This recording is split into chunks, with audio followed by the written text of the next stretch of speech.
How will you know your anointing? To find your anointing, do what David did. Tingnan niyo ako. He found his anointing by looking at his past. Tinignan niya yung kahapon niya. Ano yung kahapon niya? For many, many years, David was a shepherd boy. Tapos nautusan ng tatay, magdala ka nga ng pagkain sa mga kapatid mo, namimiss na nila yung pagkain. Iniwan niya muna, sandali. Pero yun ang trabaho niya. He was looking at his past. Kaya yung hari, nung nag-volunteer siya, ako lalaban sa higante, natakot yung hari. At sabi ni King Saul, paano mo lalabanan yun? Ito ang sabi ni David. Your servant, siya yun, sabi niya. Your servant has been keeping his father's sheep. Ako ho nagbabantay ng mga tupa ng tatay ko. When a lion or a bear came and carried off a sheep from the flock, I went after it, struck it, and rescued the sheep from its mouth. Anong sinasabi ni David? Mahal na hari, yung mga kalabang ko, araw-araw, bear, lion, si Gulayat, maliit ho yan. Kumpira sa bear. Si Gulayat, walang duwag ho yan. Kumpira sa mga leon. Yun nga, tinatalo ko eh. Yan pa kaya? How do you know your anointing? Look for a pattern in all your little successes.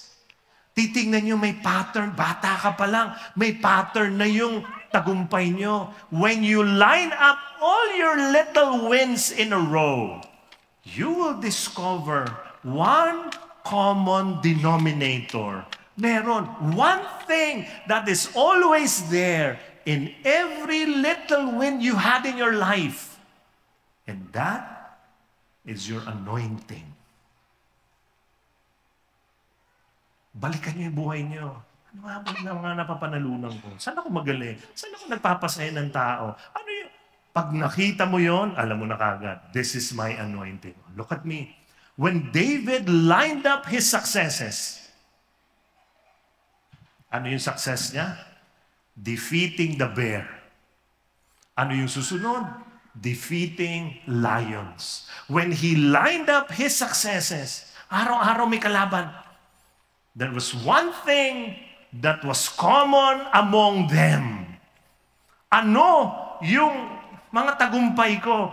Paano ako nanalo sa mga ito? Anong ginamit ko?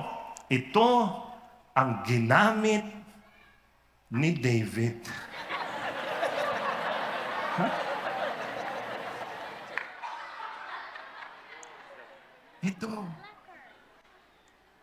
Yung mga bata rito, ha? Yung slingshot. Ito yan. Alam niya, naku, tinalo ko rito yung mga bear eh. Diba? Walang-wala eh, no? Walang-wala. Oh. Diba? Pinractice ko to kanina habang nag-worship kayo para hindi nyo marinig. Ay, oh. Ito ang ginawa. Bakit? Hindi ako gumamit ng espada. Hindi ako slingshot ang aking ginamit. Kaya tanong ko sa inyo, ano ang slingshot niyo? Ano balik, pag nilayan niyo, saan nga ako magaling? Ano nga yung anointing ko? Kasi pwede, tanong ka ng tanong. Ako po, just to share with you, I started, why am I here now? Why am I doing this? Nag-umpisa po akong hairstylist. James Cooper. Baka maniwala kayo, ha? Kasi dati, biniro ko yun eh, na ako yung hairstylist. Pagkatapos ang aking talk, may lumapit. Babae, sabi niya, ang ganda ng kwento mo. Paano ka naging hairstylist tapos naging preacher? So, akala niya talagang totoo yun. Ano? I started preaching when I was 16 years old. Yun ang aking ginagawa. Preaching. Ang ginagawa ko pa, pumupunta akong Tagaytay, nagbibigay ng mga retreats. Sa lahat, halos ng retreat houses ng Tagaytay. Kaya, nako, nung bata ako, kilala ko lahat ng mga tao doon. Hindi lang yun. Alam ko rin kung anong retreat houses ang merong multo. Yung, was my life. Tapos, I finished engineering in LaSalle. Pagkatapos ng engineering, ako'y naging teacher ng religion. No? Talagang connect na connect.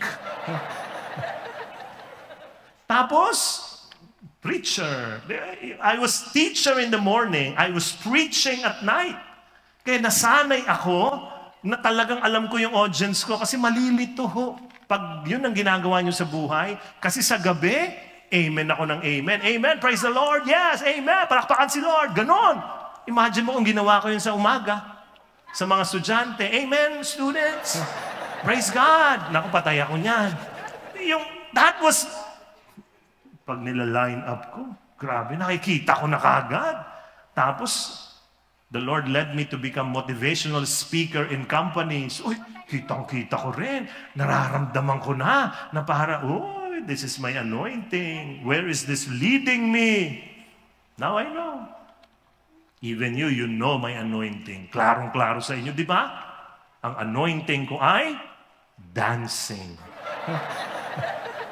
Alam niyo na kagad. Ay, grabe yan.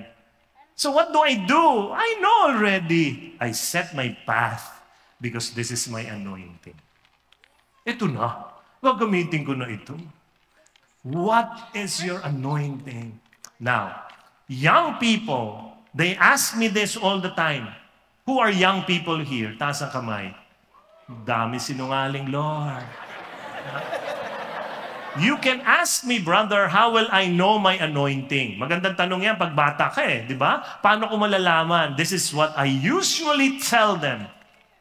Fight some lions. Fight some bears. Sabi nila, saan ho? Manila Zoo?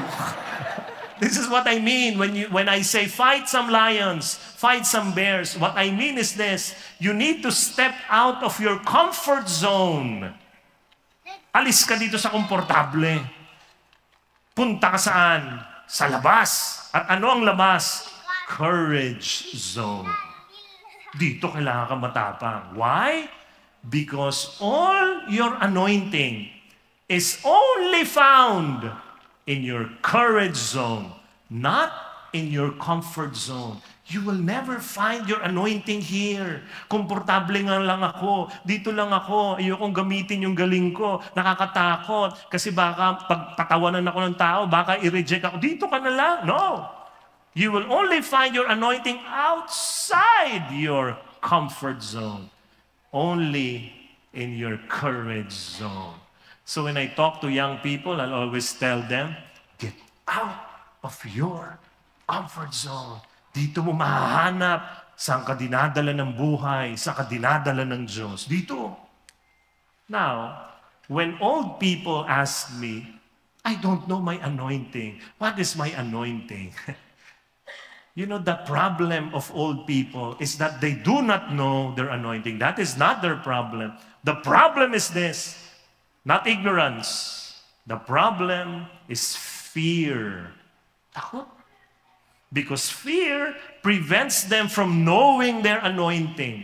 Fear of what? First, failure. I might fail. Second, fear of success. May fear din ng tagumpay. Na pag ginawa ko itong business na to, pag ito na ang tinahak ko, hala, paano kung lumaki yan? Baka hindi ko na kaya. Yan. Kaya what do you do? Believe that your anointing is enough.